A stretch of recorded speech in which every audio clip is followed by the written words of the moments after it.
Assalamualaikum warahmatullahi wabarakatuh. Perkenalkan, nama saya Indah Puji Lestari dengan NIM D222020029656 Universitas Dianuswantoro Semarang. Pada kesempatan kali ini, saya akan menjelaskan jawaban dari soal UAS KKPMT 2. Nah, langsung saja saya akan menjawab nomor 1 ya. Nah, di sini sudah ada gambar dari dinding saluran cerna. Pada dinding saluran cerna ini memiliki 4 lapisan. Yang pertama ada lapisan mukosa. Lapisan mukosa merupakan lapisan yang berkontak dengan makanan. Dalam lapisan mukosa ini dibagi menjadi 3 lapisan lagi. Yang pertama ada mukus epitelium. Ini ya, di daerah ini terdiri dari sel-sel epitel. Sel-sel epitel sendiri berguna sebagai alat proteksi. Lalu yang kedua ada lamina propria.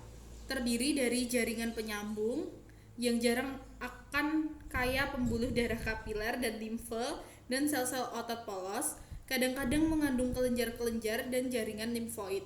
Yang ketiga ada muscularis mucosae, yaitu lapisan otot-otot yang renggang tidak padat.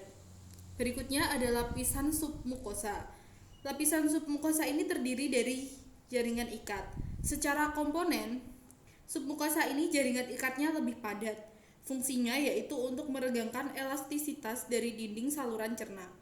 Pada submukosa ini terdapat pembuluh seperti pembuluh darah, pembuluh limfe, dan juga anyaman syaraf. Anyaman syaraf pada lapisan submukosa ini disebut dengan submukosal plexus. Ini ya, yang berfungsi untuk mengatur sekresi dari kelenjar yang ada pada sel-sel yang ada di lapisan ini. Lalu yang ketiga ada lapisan muscularis yang terdiri dari 2 lapisan. Yang pertama ada circular muscle layer atau lapisan otot melingkar. Ini ketika berkontraksi akan mengecilkan dinding saluran cerna dan ketika berelaksasi akan melebarkan diameter dari lumen saluran cerna. Yang kedua ada longitudinal muscle layer.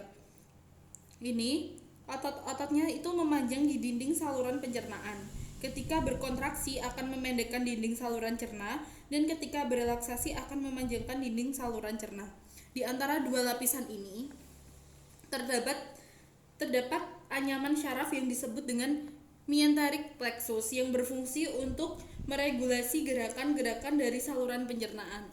Dan yang terakhir ada lapisan serosa. Lapisan serosa ini menghasilkan cairan serosa yang berfungsi untuk melumasi bagian luar dari dinding cerna.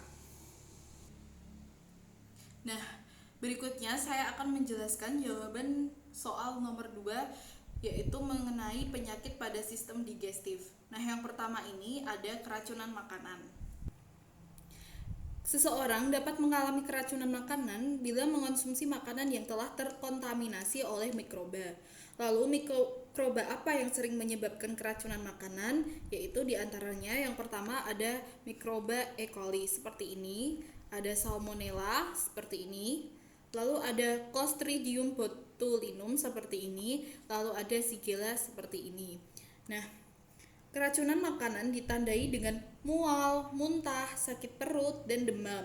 Mungkin beberapa orang juga bisa mengalami diare encer atau berdarah, tergantung tingkat keparahan penyakit.